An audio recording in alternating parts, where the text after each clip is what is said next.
You are looking at Julian's pronunciation guide, where we look at how to pronounce better some of the most mispronounced words in the world, like this other curious word. But how do you say what you're looking for today?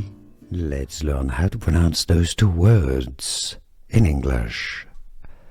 Their pronunciations are exactly the same, so don't look for any difference in the pronunciation.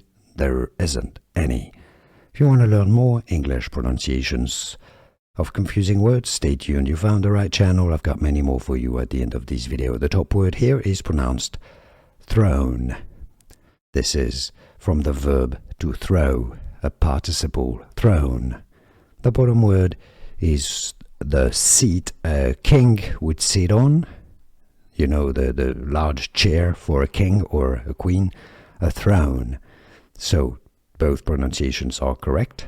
Thrown, top word thrown, as in the stone was thrown into the window, or the bottom word thrown, the king has a golden throne. Examples of sentences, thrown. I hope this was useful. Let me know in the comments, and I'll see you soon. Here are more videos on how to pronounce more confusing words and names too many mispronounced. Like this video if you found it useful. I appreciate your support. I'll see you soon, and thanks for watching.